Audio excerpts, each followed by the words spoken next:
नमस्कार दोस्तों, कैसे हो आप सब। माँ ब्रह्मा की कृपा से सभी अपने घरों में अच्छे होंगे और स्वस्थ होंगे। जैसे कि आप सबको पता है, 19 जून को आषाढ़ी गुप्त नवरात्रि आ रही हैं। तो मैं आप सबको आज की वीडियो में ये बताऊंगा कि माँ ब्रह्मा की, माता काली की पूजा इन गुप्त नवरात्रों में कैसे करनी है, ताकि आप उनकी कृपा प्राप्त कर सकें। दोस्तों, मंत्र तो बहुत सारे हैं। चाहे आप ओम श्रीम दुम दुर्गाय का जाप कर लें, चाहे आप ओम क्रीम क्रीम क्रीम हुम हुम ह्रीम ह्रीम दक्षिण काली के क्रीम क्रीम क्रीम हुम हुम फट स्वाहा का जाप कर लें।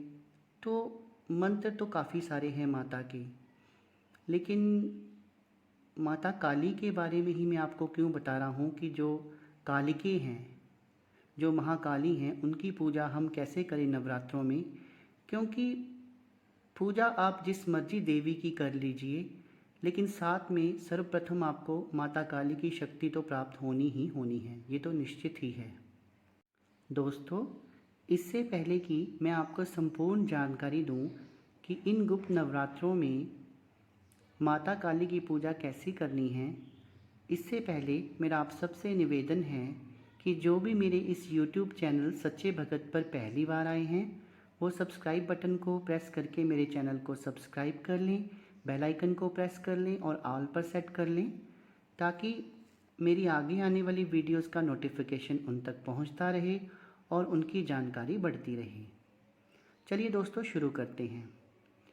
सबसे पहले मैं आपको बताना चाहूँगा कि ये जो नवरात्रे हैं, जो आषाढ़ी नवरात्रे 19 जून को आ रहे हैं, इन्हें गुप्त क्यों कहते हैं।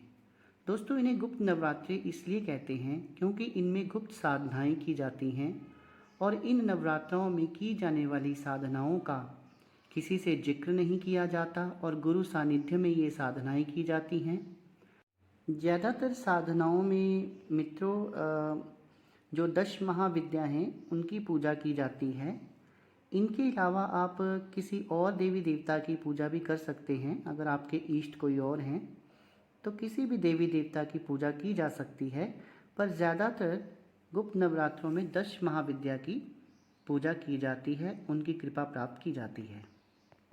तो अब आते हैं पूजा करने की विधि पर। पूजा करने की कोई बहुत लंबी चौड़ी विधि नहीं है, बहुत ही सरल विधि है। पर मैं आपको एक बार फिर ये राय देना चाहता हूँ कि इन दिनों में जो भी साधनाएं करें, एक तो वो रात्रि काल में करें और दूसरा गुरु के सानिध्य में करें, ताकि आपको किसी भी तरह की विक्षिप्ति का सामना ना उठाना पड़े। तो जो प्रथम नवरात्रा होगा उसमें ब्रह्म मुहूर्त में उठिए और उठने के बाद सबसे पहले हमने एक कलश की स्थापना करनी है। कलश की स्थापना कैसे करनी है मैं वो अपनी वीडियोस में पहले भी बता चुका हूँ, पर संक्षिप्त में एक बार आपको दोबारा समझा देता हूँ। आप इसके लिए एक बाजोट का निर्माण कर सकते हैं, उसके ऊपर एक लाल रंग का कपड़ा बिछा सकते हैं। अब दोस्तों, सबसे पहले हमने इस बाजोट के ऊपर कलश की स्थापना करनी है। जो माता का कलश है उसके लिए सर्वप्रथम हमने अक्षत यानी कि चावल लेने हैं, और ये चावल जो हैं वो खंडित नहीं होने चाहिए, पूरे होने चाहिए। इन चावलों की हमने छोटी सी ढेरी बनानी है और उस ढेरी के ऊपर हमने कलश रखना है। अब कलश जो है अगर तांबे के पात्र का हो तो और भी बेहतर है। उसमें हमने जल भरना है और जल के साथ हमने थोड़ा सा गंगा जल डालना है। साथ में उसमें आप 1 रुपये का सिक्का डाल सकते हैं। उसी जल में आपने कुमकुम डालना है, क्योंकि जो कुमकुम है वो माता को बहुत ही प्रिय है। इसके अलावा आप 2 हल्दी की जो गांठें होती हैं वो भी डाल सकते हैं। ये सब डालने के बाद आपने 2 जोड़ी लौंग इलायची उसमें डाल सकते हैं और 2 जोड़ी सुपारी की भी उसमें डाल सकते हैं। इसके बाद में दोस्तों आप 5 पत्ते लेंगे आम्र के, यानी कि आम के 5 पत्ते लेंगे और उनको कलश में लगाकर उसके ऊपर आपने नारियल की स्थापना करनी है।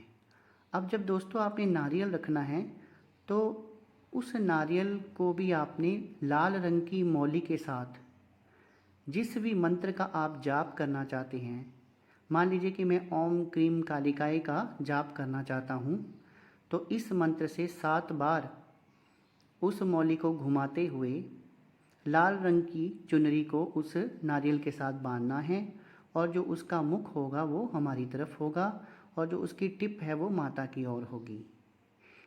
इसी प्रकार दोस्तों, जो आपने तांबे का कलश रखा है उसके ऊपर भी आपने लाल रंग की डोरी बांधनी है, 7 बार घुमाना है उसको और 7 बार उस मंत्र का जाप करना है जिस मंत्र का आप जाप नवरात्रों में करने जा रहे हैं।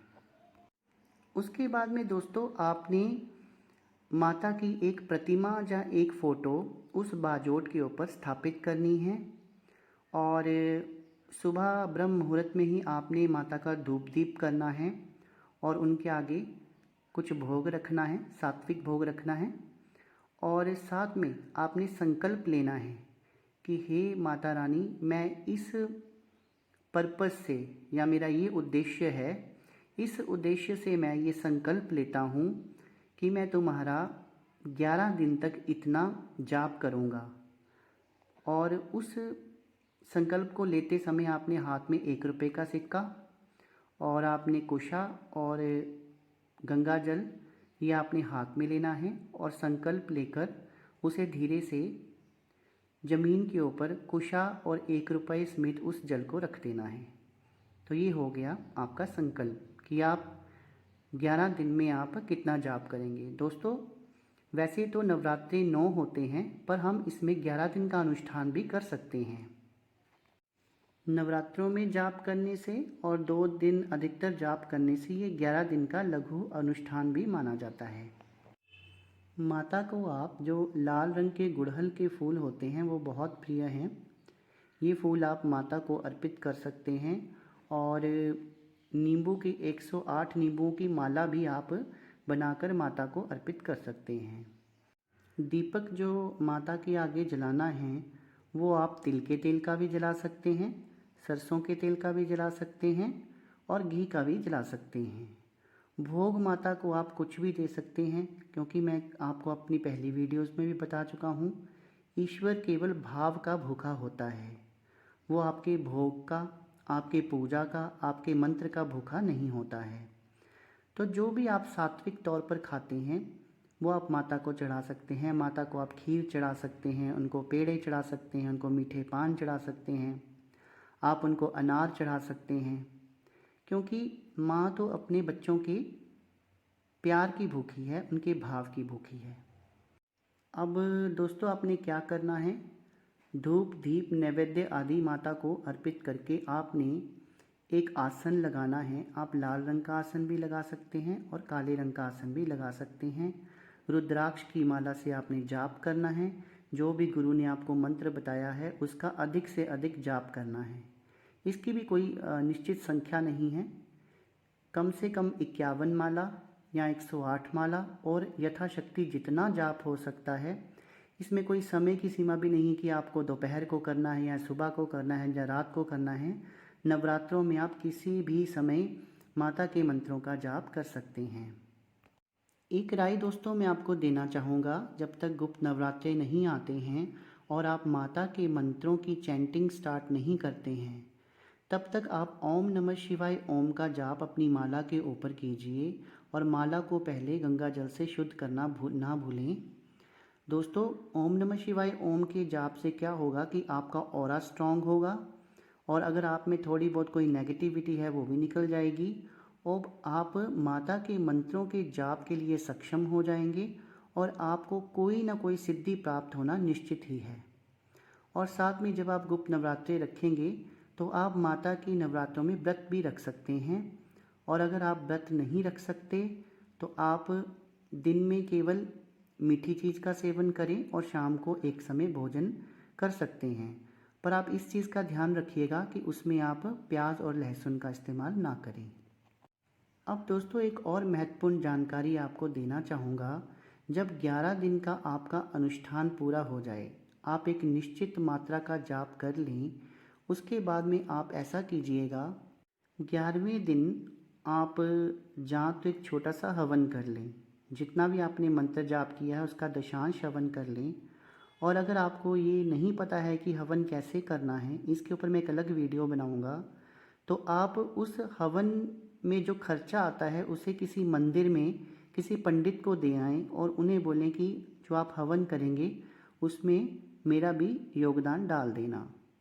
या फिर एक आसान सा तरीका है कि आप 108 लौंग माता के नाम के रख लें और उन 108 लौंगों को थोड़ी सी अग्नि जलाकर उसकी आहुति दें। मान लीजिए कि आप ओम क्रीम कालिकाय नमः का जाप कर रहे हैं, तो आप ओम क्रीम कालिकाय नमः स्वाहा करके एक लौंग अग्नि में डाल देंगे। इस तरह आप 108 लौंगों का हवन कर सकते हैं। लेकिन इसकी संपूर्ण विधि जो है वो मैं एक अलग वीडियो बनाऊंगा, उसमें आपको बताऊंगा।